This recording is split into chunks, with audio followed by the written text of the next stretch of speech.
Всем привет, с вами Александр. Сегодня будем распаковывать несколько пакетов. Сейчас у меня их только два. Но если к моменту выхода этого ролика что-то еще получу, тогда распакую и остальные. Но пока вот только эти два.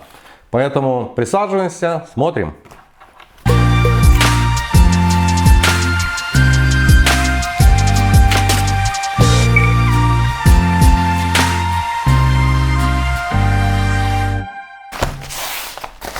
Начну с большого. Большой желтый пакет, и здесь 10 Blu-ray матриц объемом по 50 гигабайт, двухслойные.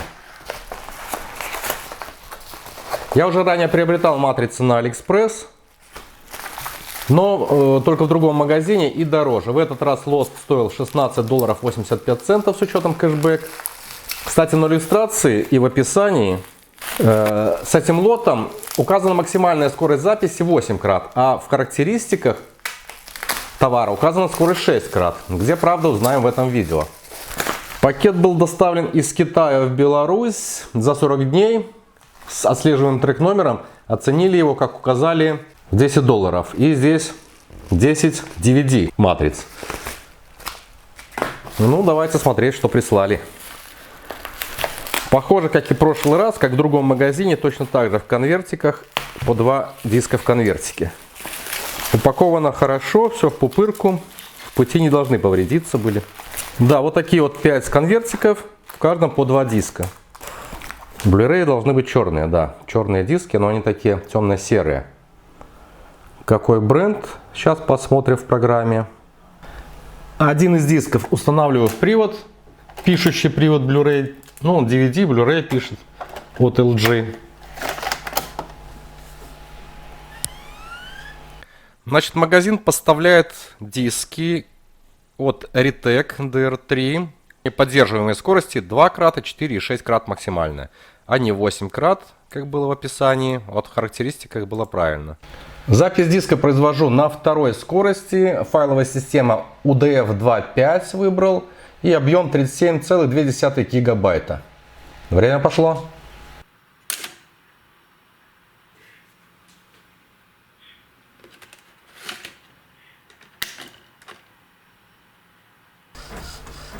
Запись диска выполнена без ошибок.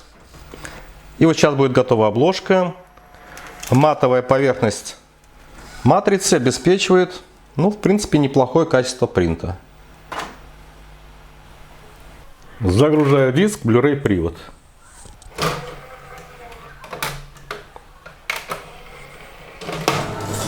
Ну, по итогу диски здесь некачественные. В принципе, первый слой записался отлично, и вся запись произошла без ошибок. И вот при переходе с одного слоя на второй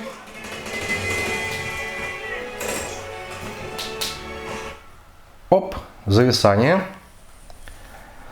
0.1.57.08. И зачем вот так рывками начинается воспроизведение? Да, на 36-й сцене он зависает, вот в фильме Кинг-Конг, и потом перебрасывает только сразу на 40-й, минуя 37-й, 38-й, 39-й. Короче, диски к покупке не рекомендую. Так, и переходим к следующему конвертику. И судя по стикеру на этом конверте, он доставлен из Германии, тут первые буквы съелись. Трек номер отслеживался только по Белоруссии. Но менеджер официального магазина Нохан указал вот этот набор литр и цифр, и он вообще не отслеживался. Оценили его в реальную сумму $9.89. Как можно догадаться по озвученному мной названию этого магазина, здесь аккумуляторная батарея для смартфона Huawei P9 Lite. В этом же магазине ранее я приобретал аккумулятор для моего смартфона Samsung Galaxy Note 2. О чем нисколько не пожалел. Батарея реально емкая, как оригинальная. И более года была в работе, пока не умер мой смартфон. А батарея держала заряд около 2 суток. Последний у меня был тест, по-моему, 50 чем-то часов. Ее обзор будет на экране и где-нибудь в описании.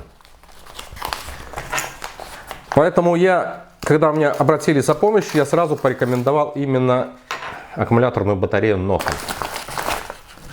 Все, без подарочков. Да, упаковано точно так же, все в пленке, то есть не вскрывалось.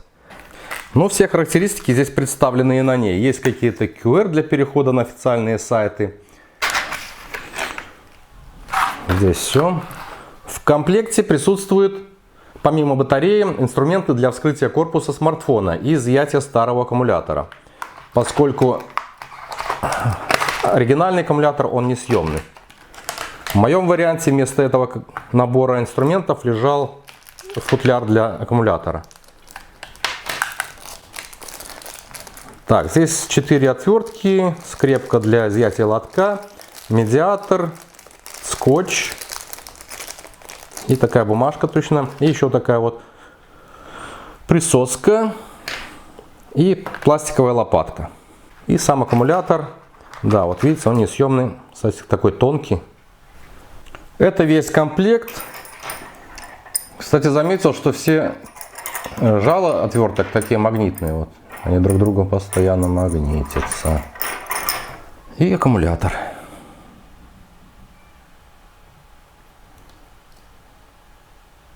На стикере литий-полимерной батареи указаны выходные напряжения. Номинальная 2900 мАч и типовая 3000 мАч емкость.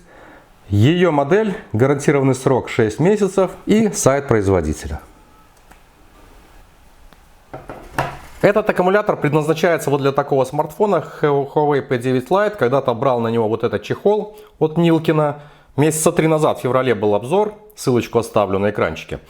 И в принципе сел он как литой. Тогда я не показывал. И все недостатки данных прозрачных чехлов в том, что вот 3 месяца прошло и он уже так пожелтел.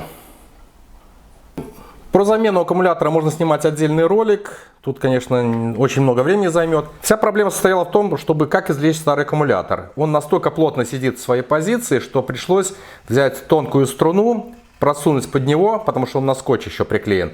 И один человек держал, а другой срезал просто этой струной старый аккумулятор. И все, в принципе, замена так произошла удачно. Ну, сейчас поставлю на зарядку и измерю его емкость. Зарядка осуществляется вот с такими параметрами тока и напряжения. Интересно, тут работает контроллер. 90% от максимума залилось сюда ровно за 2 часа. И потом, ну и ток упал с 1,5 ампера до пол-ампера. И потом вот этими пол-ампера 10% уже до 100 заливалось еще час 45. Вот такая емкость, 2904 мАч. В принципе, как бы соответствует номинальной емкости этого аккумулятора. Ну вот показываю, что емкость аккумулятора 100%. Ну, пожалуй, все, аккумулятор берите. За прошедшую неделю еще доставили 2 пакета. Этот прибыл из Финляндии ровно за месяц со слеживаемым трек-номером. Указано, что здесь какой-то клинер за $13,5. Конечно же, никакой очиститель я себе не заказывал. Я купил на Алиэкспресс 4 металлические ручки для варочной газовой поверхности. Этот лот стоил с учетом кэшбэка $8.36. Поэтому этот продавец гад завысил оценку товара на $5, чтобы его Huawei без Android остался. Так, вскрываем. Да, просто они еще каждый в свой пакетик завернут. Да, ручки такие тяжеловатые, они цельнометаллические. Приобрел на замену в будущем оригинальных пластмассовых. На первый взгляд очень красивые. ZH2, ZH1, они даже подписаны. ZH1, а в чем разница? ZH2. Непонятно.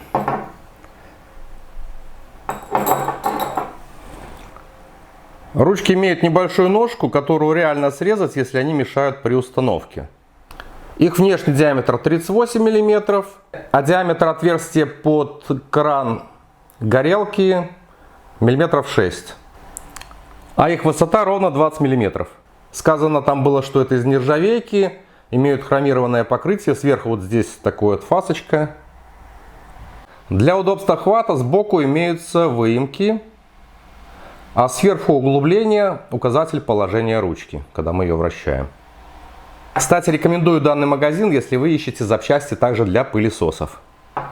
Ну а сейчас предлагаю переместиться на кухню и установить их на варочную поверхность, посмотреть, как это все выглядит.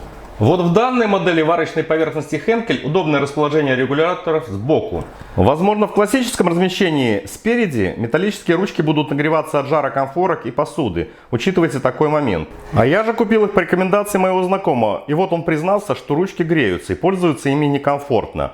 В моей варочной поверхности ручки не греются, они достаточно далеко отнесены от газовой конфорки. Да, все работает. Была идея обрезать все ножки, но потом все равно на ручку надо нажать, чтобы электророжек работал. Можно отрезать, можно не отрезать. У меня как бы вот так вот до варочной поверхности не касается. Да, и новые вот эти металлические хромированные крупные достаточно ручки даже обновили всю варочную поверхность. Однозначно к покупке ручки рекомендую, но с учетом особенностей самих ручек и варочной поверхности, которые я озвучил выше. И последняя посылка на сегодня доставлена из Китая также за месяц с отслеживаемым трек-номером. И здесь молодца, занизил оценку до $4.88. Как и указано, купил на Алиэкспресс набор инструментов для вскрытия корпусов смартфонов при их ремонте. Набор включает в себя 37 инструментов, которые упакованы в футляр, и стоил мне с учетом кэшбэка $10.83. Похоже, просто футляр лежит здесь внутри. А, нет, еще в пакетике. Красивый футляр, вот такой блеск имеет. Какой-то даже бренд есть. KGX Precision Tools. Короче, инструмент модель К2019. Или это год 2019. Так, вскрываю. Тут втиснуты все 37 инструментов. Кстати, аксессуары в лотах могут отличаться. И в моем варианте он выглядит именно вот таким вот образом. Весь комплект выглядит так. Есть какие-то инструменты пластиковые, есть металлические, есть вот такие канцелярский ножик, кисточка, инструмент стоматолога, какая-то металлическая пластина. В комплекте 3 присоски, одна из них деформированная, что-то плохо лепится. О, эти лучше. 3 пластиковых и 1 металлический медиатор и такая вот скрепка для извлечения лотков. Небольшая кисточка, чтобы пыль смахнуть. И вот такой канцелярский ножик, как я уже показывал, полностью в металлическом корпусе. Есть защелка. Правда, ножей дополнительных нет. Ширина его миллиметров 10. 3 металлических пинцета различной конфигурации, у них кончики, кстати, обозначения разные. ESD-15, ESD-13, ESD-11. Этот прямой заостренный. Этот прямой плоский, классический пинцет вот такой. Кстати, везде силиконовые насадочки. Но этот такой под углом и также острый. 6 металлических, 1 пластиковая вот такая лопаточка. Металлический я называю инструмент стоматолога. Очень напоминает мне вот как лезут в ротовую полость. Там язык отодвигает, щеку. Они все разные также формы. Какие-то перья такие вот разные у них. 2 пластиковых скребка или лопатки. Это широкая прямая. Это более узкая под углом, но с обратной стороны узкая прямая. 1, 2, 3, 4, 5, 6, 7, 8, 9, 10, 11, 12, 13, 14 вот таких вот пластиковых инструментов. Различные конфигурации, назначения есть заостренные, как шило, есть какие-то подцеплялки. Причем 2 пары, вот это и вот это, у них одинаковые, похожие они. Поэтому считайте 12 инструментов, у них даже обозначения одинаковые. Зачем так сделали, не знаю, но цвета разные. И отдельным инструментом можно выделить вот эту вот пластинку, она похожа даже на жевательную резинку. Силиконовая ручка, разные концы у нее, разные формы. GD5A, и это инструмент для открывания. Ну, для вскрытия. Однозначно в деле пригодится.